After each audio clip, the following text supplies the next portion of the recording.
Salut YouTube. Aujourd'hui, une vidéo, on va célébrer quelque chose vraiment qui me fait plaisir. Mon premier titre, putaclic. Oui, avec ça j'espère au moins faire 100 vues. Et ce titre, c'est Je fais mon as pour 0 €. Bon, c'est putaclic, mais c'est un peu vrai. Regardez ce que j'ai avec moi. Oh oui. Un magnifique Acer Veriton M421G, je crois, qui embarque avec lui. Attention, je vous passe sur les specs. Un processeur Athlon 64X2 cadencé à 2,5 GHz. Ici, on a 2 Go de RAM en DDR2, peut-être 4, je suis plus sûr, on regardera. Et dedans, dans la version que j'ai un disque dur de 500 Go. C'est une tour que j'ai récupérée gratuitement, donc qui m'a coûté 0 €. Donc je ne mens pas tant que ça. Et en fait, cette vidéo a pour but de vous montrer que parfois, il y a un intérêt à pouvoir recycler de vieilles machines comme ça en un serveur NAS, sans avoir besoin d'investir dans un NAS comme un Synology ou autre. Par contre, ça c'est vrai dans certains cas. Ce qu'il ne faut pas, c'est par exemple que votre vieille tour, par exemple qui traîne dans votre garage, elle consomme énormément et auquel cas ce serait pas intéressant pour vous d'en faire un NAS.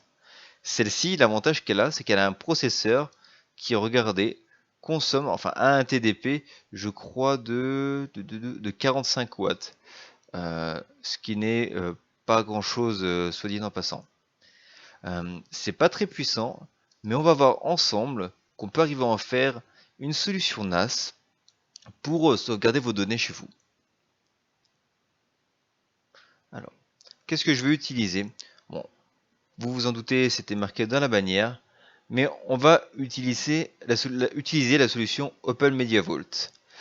Mais là, vous pourriez vous dire, installer un système sur un PC qui doit avoir au moins 15 ans, ça risque de pas tourner. C'est pertinent comme interrogation, ce à quoi moi je vous remontre les prérequis pour Open Media Vault. Le processeur, on est bon.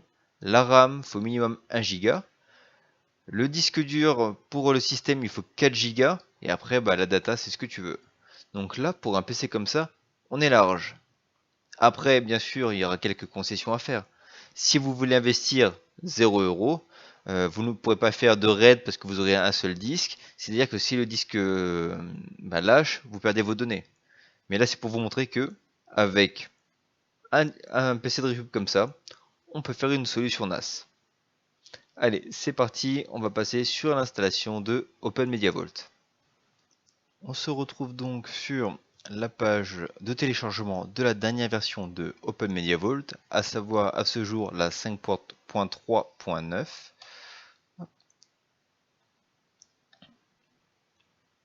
On va la télécharger puis l'installer sur une clé USB via Balena Etcher. Je mettrai les liens pour télécharger Balena Etcher dans la description. Pareil pour Open Media Vault. Donc là, on attend que ça se termine.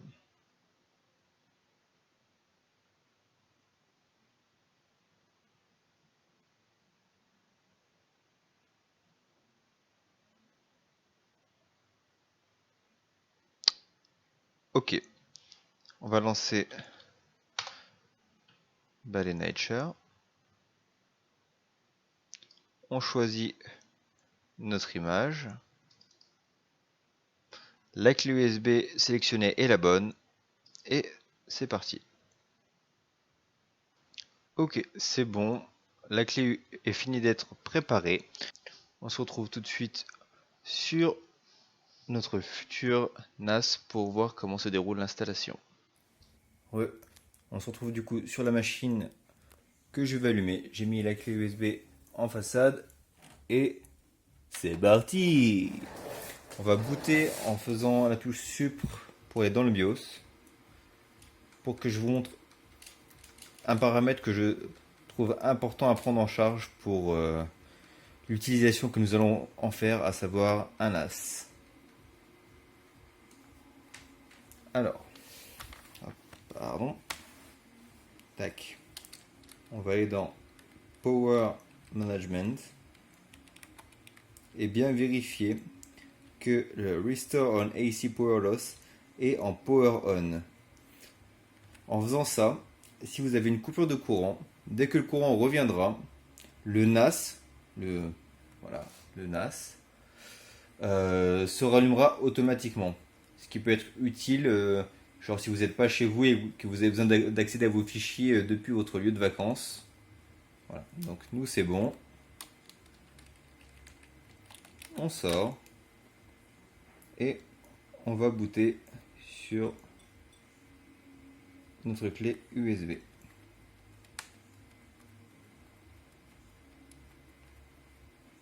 Ok, elle est là.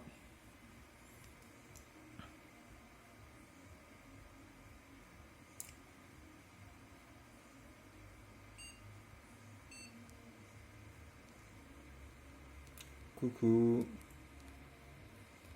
Ok, donc nous on va rester en mode normal. Hein. Install.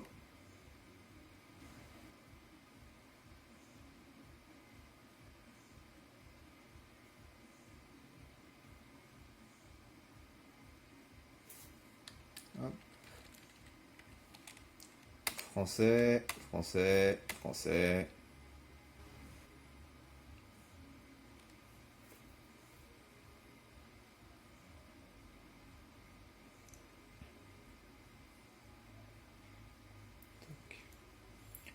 Je pense que je referai une vidéo d'installation d'Open Media Vault sur une machine virtuelle. Ça sera plus propre, surtout au niveau de la capture. Mais là, c'est surtout pour vous montrer l'intérêt de pouvoir recycler votre ancien matériel pour faire un NAS. Donc là, par défaut, il met une configuration de l'adresse réseau en DHCP. Moi, je recommande plutôt d'utiliser une adresse fixe pour votre NAS. La machine, on va l'appeler test OMV.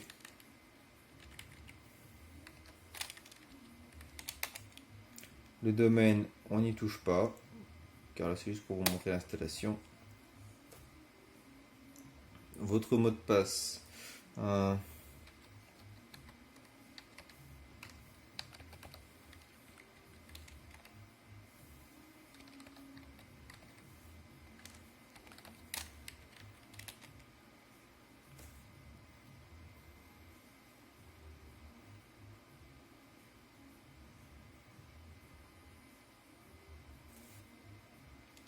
Donc, il a détecté plus d'un périphérique de stockage.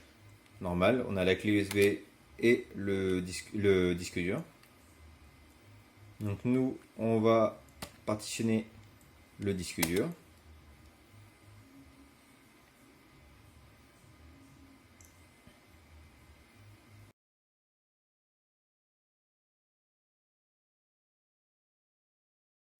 Ok, on arrive à la fin de l'installation.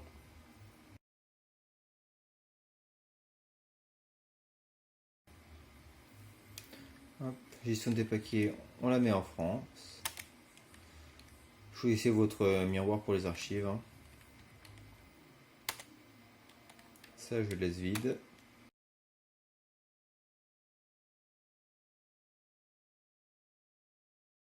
Il installe maintenant le petit programme de démarrage. Ça s'appelle Grub. C'est un petit morceau qui va être partitionné sur votre disque, qui va servir à amorcer l'ouverture de notre Open Media Vault. Allez, on y est presque. Une fois que cette partie sera finie, on pourra redémarrer l'ordinateur et repasser sur la capture via mon ordinateur perso. Ok, super. Alors, on va retirer du coup la clé, puis appuyer sur continuer.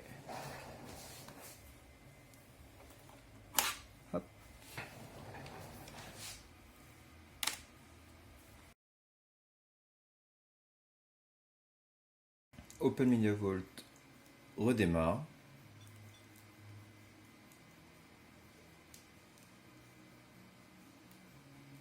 Enfin, Open Media Vault.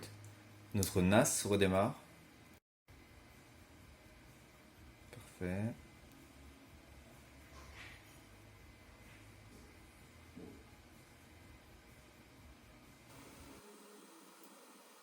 Ok. Donc Open Media Vault est chargé. On voit ici que par défaut, l'username de base est admin et le mot de passe est Open Media Vault. On va donc maintenant pouvoir retourner sur ma machine et se connecter sur l'interface de Open Media Vault. Ok, on est de retour sur ma machine et nous sommes sur l'interface d'entrée de Open Media Vault. Donc on va rentrer le login et le mot de passe. Donc ma souris. Admin et Open Media Vault. Et on arrive ici sur l'interface, enfin sur la page d'accueil. On voit ici que SSH est activé. On voit qu'il ne reconnaît pas exactement le modèle du processeur.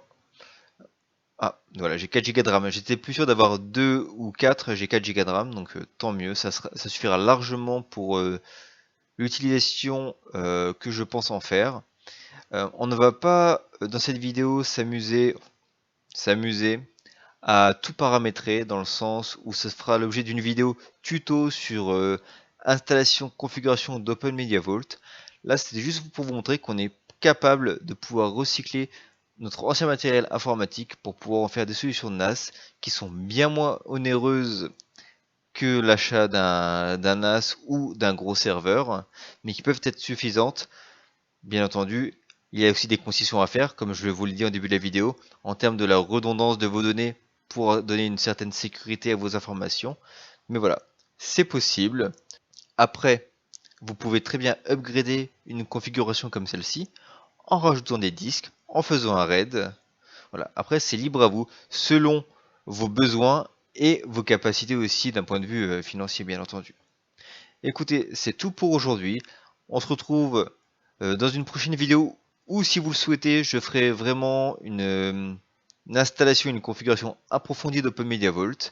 Si vous avez des remarques à faire, n'hésitez pas à les mettre dans les commentaires, à me rejoindre sur Twitter, Instagram ou sur le Discord. C'est avec plaisir que j'échangerai avec vous. Allez, salut, à très bientôt.